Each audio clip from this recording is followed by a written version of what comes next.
2025년 석유화학 산업의 사업 환경은 비우호적인 업황, 그런 상황이 이어질 것으로 봅니다. 계속해서 부진한 실적이 이어질 전망이기 때문에 등급 전망 부정적이라고 판단하고 있습니다.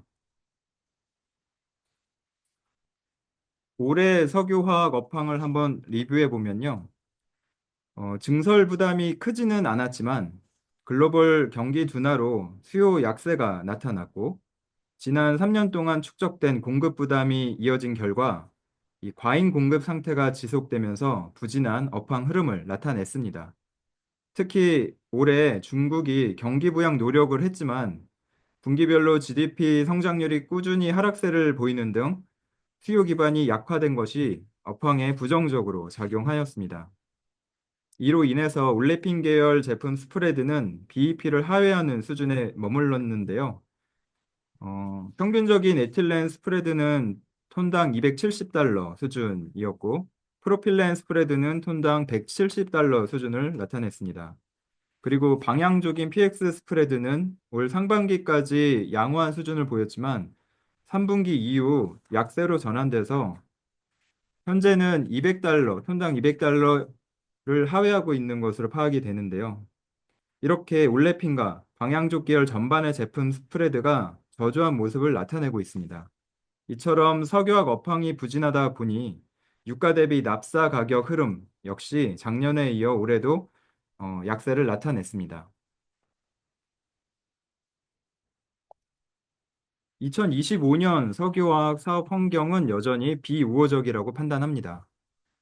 이틀렌의 경우에는 지연된 증설 프로젝트가 완료될 예정이고 프로필렌의 경우에는 계획된 증설 부담이 커서 올레핀 계열 전반의 공급 부담이 확대될 것으로 예상합니다. PX는 증설 물량이 크지는 않지만 휘발유 블렌딩 수요 약화 등으로 인해서 정유사의 생산 물량이 확대되면서 공급 부담이 다소 커질 것으로 예상합니다. 반면 글로벌 경제의 저성장 기조 속에 석유화학 제품 수요 성장은 제한적인 수준을 보일 것으로 예상합니다. 종합해보면 공급 확대, 수요 약세로 인해서 이 현재의 과잉 공급 상태가 지속되고 이러한 수급 상황이 회복되기 어려울 것으로 전망합니다.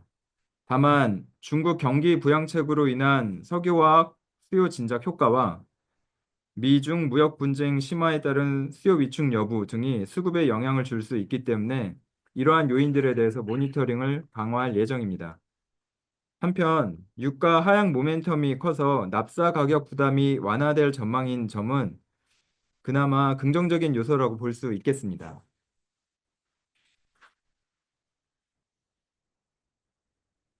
악화된 수급 상황이 회복될 여지가 크지 않아서 석유화학 기업들의 실적 개선 여력도 크지 않다고 봅니다. 올해 발생했던 비경상 비용이 제거되는 점이 일부 긍정적이지만 부정적인 수급 전망 속에 업체들의 마진 회복이 제한될 것으로 예상되기 때문에 내년에 흑자 전환이 불확실합니다. 왼쪽 하단 그래프에서 빨간색을 보시면 LG화학을 제외한 NCC 기업들의 영업이익률이 표시되어 있는데요. 최근 3년 동안 적자가 지속되었습니다. 흑자로 전환하기 위해서는 주요 수출처인 중국 쪽의 수요가 살아나고 공급 부담이 완화되는 것이 선결되어야 할 것으로 보는데요. 2025년 수요와 공급 측면에서 모두 부정적인 전망이 우세하기 때문에 적자가 지속될 가능성이 높다고 봅니다. 업체들이 자회사 지분 매각을 비롯한 자산 유동화를 추진하고 투자와 배당을 축소하고 있지만 부진한 영업활동 현금 흐름으로 인해서 저하된 재무 안정성이 유의미하게 개선되기 어려울 것으로 예상을 합니다. 오른쪽 하단 그래프에서 보시는 것처럼 주요 NCC 기업들의 커버리지가 2025년에 여전히 4배를 상회할 것으로 추정이 되고 순차입금이 증가하면서 레버리지는 상승세를 이어갈 것으로 봅니다.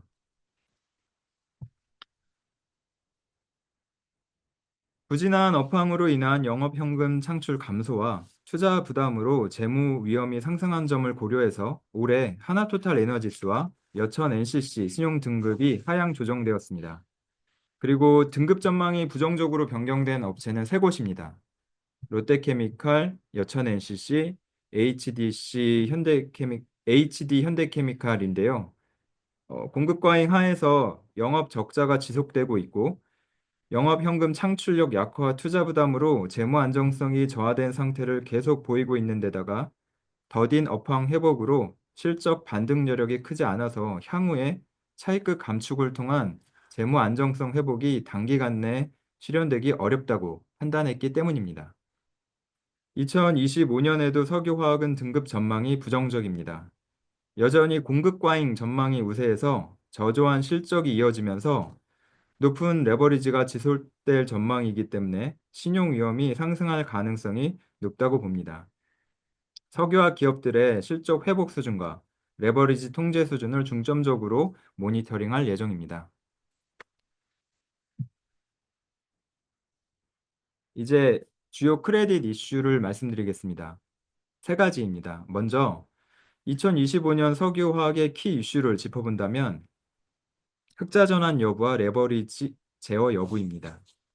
앞서 설명드린 것처럼 업황 전망이 부정적이어서 에틸렌과 프로필렌 계열 제품의 가동률은 올해와 유사한 수준으로 부진한 흐름을 이어갈 것으로 예상합니다. 그래서 공급 과잉 하에서 국내 석유화 기업 전반적으로 흑자 전환 가능성이 높지 않다고 봅니다. 수익성이 미흡해서 잉여 현금 창출이 어려울 전망이므로 투자 축소에도 불구하고 투자에 소요되는 자금을 자체적으로 대응하지 못해서 레버리지 상승세가 지속될 것으로 전망합니다.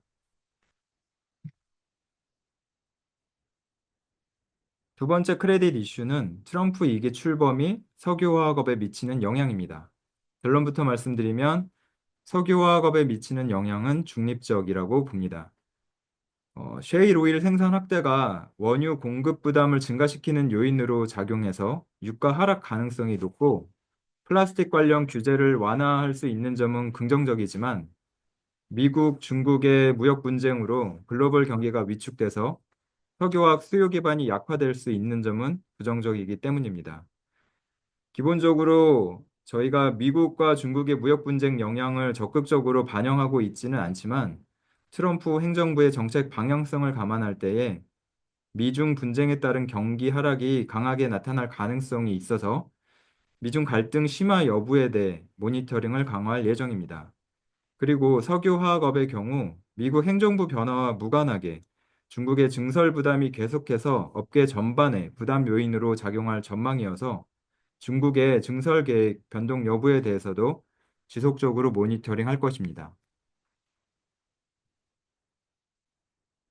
이제 마지막 크레딧 이슈는 석유화학 업계 구조조정 가능성입니다. 지난 30년 이상 국내 에틸렌 생산 능력은 꾸준히 확장 기조를 유지해 왔는데요. 중국발 리스크로 인해서 업계 구조조정의 필요성이 제기되고 있습니다. 정부는 올해 4월 달에 석유화학 산업 경쟁력 강화 TF를 설립을 했었고 9월에는 기업 활력법상 과잉 공급 요건을 완화했습니다. 근데 현재 정부가 인위적인 개입에 선을 긋고 있고 또 복잡한 이해관계 그리고 산업 규모가 큰 점 등을 감안해 봤을 때에 단기간 내 정부 주도의 구조조정 방안이 가시화될지 불확실합니다. 따라서 기업과 정부의 구조조정 노력에 대해서 향후에도 지속적으로 모니터링할 필요가 있다고 봅니다. 이상으로 석유화학 산업 발표를 마치겠습니다. 경청해 주셔서 감사합니다. 네, 연구원님 말씀들 들었고요. 9페이지에 있는 한국 석유화학 변천사가 저같이 모르는 사람 보기에는 참 좋네요. 네. 자, 그러면 이제 저희 정유와 석유화학을 이어서 통으로 말씀을 드렸고요. 관련해서 뭐 정유준 석유화학이든 편하신 대로 질문을 주시면 저희가 답변을 드리도록 하겠습니다. 일단 네, 어, 지금 제가 질문을 하나 픽하겠습니다.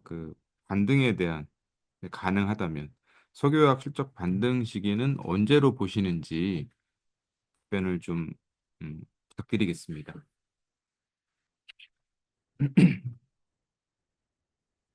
2021년부터 23년까지 이어졌던 중국의 증설 위협이 올해는 잠시 잦아들었죠. 하지만 2025년부터 27년까지 재차 증설의 파도가 엄습할 것으로 예상을 하고 있어요. 그래서 중국이 자금률 상승을 위해서 계획적인 증설 프로젝트들뿐만 아니라 지연됐던 프로젝트까지 실행할 가능성이 높기 때문인데요. 국내 석유화 기업은 여전히 중국에 대한 수출 의존도가 대략 40% 정도로 높은 수준이라서 이러한 증설 영향으로 당분간 중국향 수출 물량이 감소하고 제품 스프레드 약세를 면치 못할 것으로 봅니다. 향후 2, 3년 동안 공급 부담이 해소되기 어려울 것입니다. 더해서 중국의 경제 성장이 둔화되면서 글로벌 경제가 저성장 기조를 벗어나기 어려울 것이라는 전망이 우세한데요. 이로 인해서 석유화학 수요는 과거보다 성장세가 약화될 것으로 봅니다. 이러한 수요와 공급 전망을 감안했을 때에 국내 석유화학 기업은 단기간 내에는 실적 음, 반등이 음, 나타나기 어렵다고 보고요. 음. 중장기적 관점에서 이 실적 반등 여부는 모니터링 해야 된다고 판단하고 있습니다.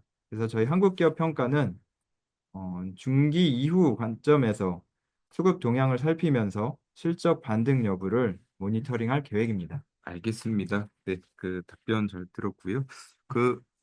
하나만 더 제가 질문을 드리겠습니다. 뭐, 이제 지금 이런저런 업황 또 앞으로의 전망에 이어서 이제 이런 질문들을 주실 수밖에 없는 것 같은데, 그, 뭐, 재무 능력 개선을 위해서라고 말씀을 주셨지만, 뭐, 그것이든 어떤 것이든 우리 현재 국내 석화사들이 취할 수 있는 구조조정 방안이 어떤 게 있을 수 있을지 좀 말씀을 부탁드리겠습니다. 국내 NCC 기업들 중심으로 해서 부진한 실적이 계속되고 있고 또 투자 부담으로 인해서 차입 부담이 커져 있는 상태인데요. LG 화학을 제외한 NCC 기업들이 올해 3분기 누적 기준으로 영업 적자를 기록했죠. 2025년에 흑자 전환이 불확실한 그런 상태입니다. 영업 현금 흐름 개선 여력이 크지 않아서 차입 부담을 완화하기 위해선 재무구조 개선을 위한 자구 계획이 절실한 상황입니다. 각 회사별로 재무 개선을 위해서 다각적인 검토를 하고 있는 것으로 파악이 되고 있는데 롯데케미칼의 경우에는 범용 사업 비중을 축소하는 SL 라이트라고 부르고 있는데요. 비즈니스 포트폴리오를 재검토하고 있고 또 자회사 지분 매각을 검토를 하고 있습니다. 그래서 이러한 노력들을 통해서 재무 부담을 축소하려고 하는 계획을 가지고 있고요. 하나토탈 에너지스에는 투자와 부당을 투자와 배당을 조정해서 재무 안정성을 통제하려고 하고 있습니다. 그리고 SK 지오센트릭의 경우에는 계획했던 폐플라스틱 투자를 연기한 상태고 음. 또 당분간 배당을 미지급하기로 결정해서 재무 위험 상승을 제어하려는 재무 정책을 실시하고 있습니다. 반면에 이제 여천 NCC 같은 경우는 디레버리징을 위한 자구 계획이 상대적으로 좀 미흡한 수준입니다. 이와 같이 개별 기업들이 재무 개선을 위해서 다양한 방안을 마련하고 있는데요. 업황 회복이 불투명한 산업 전망을 고려했을 때에 매우 강도 높은 구조조정 방안이 필요하다고 생각합니다. 네, 알겠습니다. 좋은 활로가 좀 찾아졌으면 하네요. 네, 그 말씀 감사드리고요.